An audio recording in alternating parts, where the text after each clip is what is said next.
ಮಹಿಳಾ ಸಂಘಟನೆಗಳು ಹೋರಾಟ ಮಾಡ್ತಾ ಇದ್ರು. ಅವ್ರ ಪ್ರತಿನಿಧಿಗಳ ಕರ್ಕೊಂಡ್ಬಂದು ಮೀಟಿಂಗ್ ಮಾಡಿದ್ವಿ. ಅವರು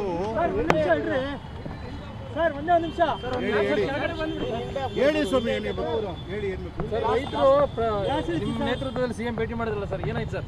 ಮಹಿಳಾ ಸಂಘಟನೆಗಳು, ರೈತ ಸಂಘಟನೆಗಳು,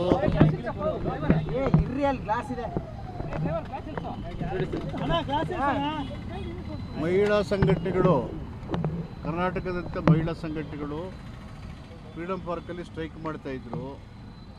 ಮುಖ್ಯಮಂತ್ರಿಗಳು ಅವ್ರು ಹೋಗಿ ಮನವಿ ಸ್ವೀಕಾರ ಮಾಡಿ ಅಂತ ಹೇಳಿದ್ರು, ಹೋಗಿದ್ದೆ. ಮತ್ತು ಅವ್ರ ಪ್ರತಿನಿಧಿಗಳು ಕೂಡ ಬಂದು ಮುಖ್ಯಮಂತ್ರಿಗಳಿಗೆ ಅವರ ಮಹಿಳಾ ಸಮಸ್ಯೆಗಳನ್ನು ಹೇಳಿದ್ದಾರೆ. ಅವರ ಸಮಸ್ಯೆಗಳಿಗೆ ಸ್ಪಂದಿಸಿ ಅದಕ್ಕೆ ಅಧಿಕಾರಿಗಳು ಮೀಟಿಂಗ್ ಮಾಡಿ ಸಮಯ ತಿಳಿಸ್ತೀವಿ, ನಿಮ್ಮ ಪ್ರತಿನಿಧಿಗಳ ಜೊತೆ ಮಾತಾಡಿ ಅವರ ಮನವಿಯನ್ನು ಸಹಾನುಭೂತಿಯಿಂದ ಪರಿಗಣನೆ ಮಾಡ್ತೀವಿ. ಅದು ಸಿಎಂ ಡೆಲ್ಲಿ ಏನಾದ್ರು ಹೋಗ್ತಿದ್ದಾರೆ ಸರ್? ಅದು ನನಗೆ ಗೊತ್ತಿಲ್ಲ.